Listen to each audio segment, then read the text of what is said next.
क्या आपने कभी सोचा है हम हर दिन अपने जीवन में कितने काम कल पर टाल देते हैं? हम कहते हैं कल प्रार्थना करेंगे, कल बाइबल पढ़ेंगे, कल परमेश्वर की सेवा करेंगे, लेकिन क्या हम जानते हैं कल किसी ने नहीं देखा। बाइबल कहती है कि मैं कल करूंगा क्योंकि तू नहीं जानता कि कल क्या होगा। आज का यह संदेश, आज है तो आज काम करो, कल करेगा मत कहो, आपके जीवन की दिशा बदल सकता है। क्योंकि जो काम आप आज करते हैं वही आपका भविष्य बनाता है।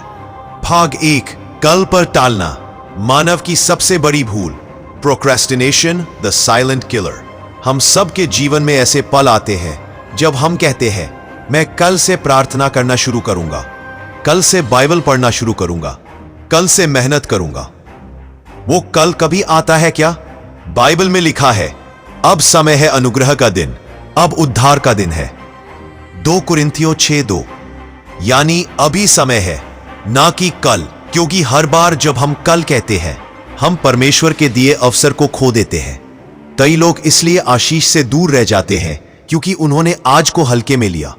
उनके पास योजनाएं थी पर क्रियान्वयन नहीं, उनके पास सपने थे पर शुरुआत नहीं, और एक दिन सब बस सपने ही रह गए। भाग 2, आज का दिन एक उपहार है। Today is a gift. हर सुबह जब हम अपनी आंखें खोलते हैं वह परमेश्वर की कृपा है। हर दिन एक नया अवसर है खुद को सुधारने का, परमेश्वर के करीब आने का। यह वही दिन है जो यहोवा ने बनाया है, हम इसमें आनंदित और मगन हों। परमेश्वर ने हमें आज दिया है ताकि हम इसका सदुपयोग करें। हम सोचते हैं अभी आराम कर लेते हैं, कल से शुरू करेंगे, लेकिन यही कल कभी आता ही नहीं। हर महान कार्य आज से शुरू हुआ, कभी कल से नहीं। भाग 3, टाल मटोल, आत्मिक जीवन का दुश्मन। टाल मटोल यानी प्रोक्रेस्टिनेशन वो बीमारी है जो आत्मा को धीरे धीरे कमजोर कर देती है। हम कहते हैं आज नहीं कल प्रार्थना करेंगे, कल बाइबल पढ़ लेंगे, कलीसिया अगले रविवार जाएंगे। लेकिन शैतान को बस यही चाहिए कि आप आज को खो दें, क्योंकि वो जानता है अगर आप आज परमेश्वर के सामने नहीं झुकेंगे तो शायद फिर कभी नहीं झुकेंगे। 2 कुरिन्थियों 6:12, देखो अभी वह समय है जो प्रसन्न करने वाला है, देखो अभी उद्धार का दिन है। परमेश्वर कहता है अभी उद्धार का दिन है, कल नहीं। भाग 4, एक कहानी, उस किसान की गलती। एक गांव में एक किसान था, वो मेहनती था लेकिन हमेशा कहता अभी बहुत समय है। हर साल वो कहता अगले वर्ष में बीज बोऊंगा। वो टालता रहा और साल दर साल उसके खेत सूखते रहे। फिर एक दिन अकाल पड़ा, उसके पास ना अनाज था, ना बीज, ना उम्मीद। वो घुटनों के बल गिर पड़ा और रोया, काश मैंने समय रहते काम किया हो। यही हमारी आत्मिक स्थिति भी है। अगर हम आज परमेश्वर के साथ समय नहीं बिताते तो कल पछताने के सिवा कुछ नहीं बचेगा। नीति वचन 6:12-8, हे आलसी, चींटी के पास जा, उसकी चाल चलन पर ध्यान दे और बुद्धिमान बन। आज का छोटा कदम, कल की बड़ी जीत। परमेश्वर हमें छोटे छोटे कामों में विश्वास योग्य देखना चाहता है। कई बार हम सोचते हैं अभी इतना छोटा काम क्यों करूं, मैं तो बड़े काम के लिए बना हूं। लेकिन याद रखिए हर बड़ा काम छोटे काम से शुरू होता है। वो है लूका 16:10, जो सबसे छोटे काम में विश्वास योग्य है वो है बड़े काम में भी विश्वास योग्य है। अगर आप आज छोटे काम ईमानदारी से करेंगे तो कल परमेश्वर आपको महान कार्य सौंपेगा। भाग 6, समय अमूल्य है। समय जीवन का सबसे कीमती उपहार है। पैसा खो जाए तो वापस मिल सकता है, लेकिन समय नहीं। इसलिए बाइबल कहती है इफिसियों 5:16, समय को बहुमूल्य समझो क्योंकि दिन बुरे हैं। हर पल जो बीत रहा है वो वापस नहीं आएगा। इसलिए आज को गले लगाइए, आज प्रेम जताइए, आज माफ कर दीजिए, आज परमेश्वर से मेल कर लीजिए। भाग 7, आत्मिक दृष्टि से आज का महत्व। बाइबल में हर व्यक्ति जिसने परमेश्वर का कार्य किया उसने आज को चुना। अब्राहम ने आज अपने पुत्र इसहाक को अर्पण करने का विश्वास दिखाया।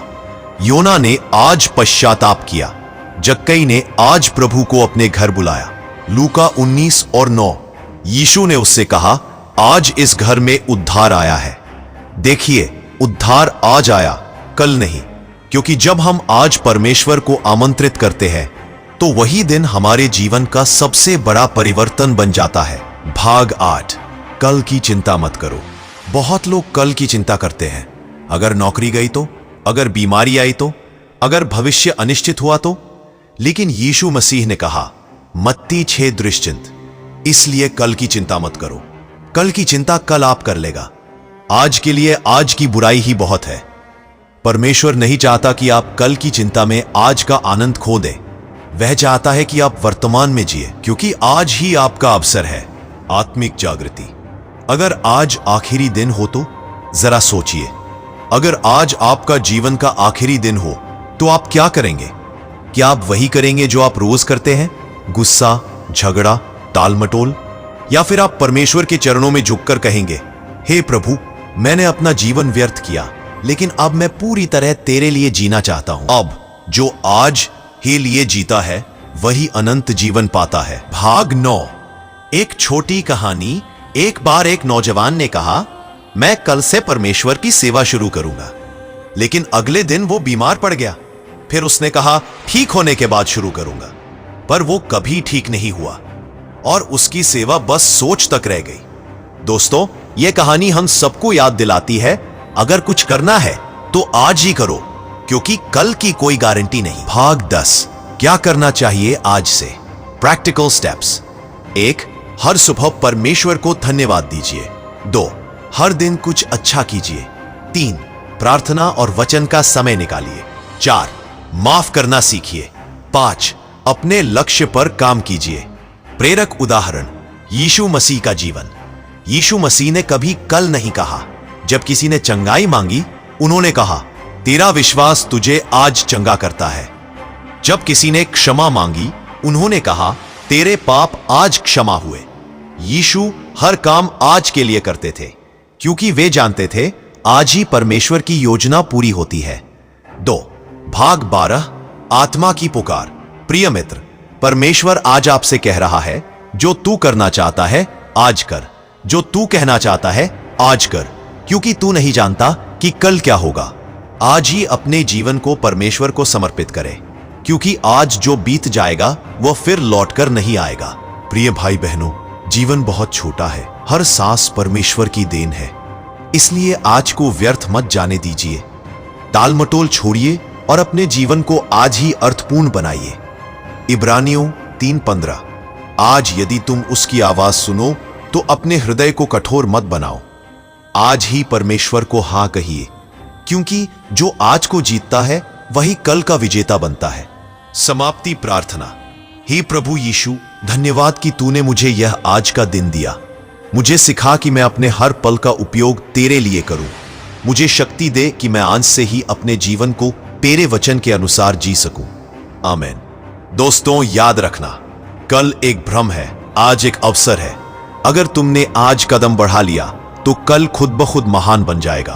तो उठो, आगे बढ़ो, क्योंकि परमेश्वर तुम्हारे साथ है। यह संदेश प्रस्तुत किया गया उद्धार की कहानी चैनल की ओर से।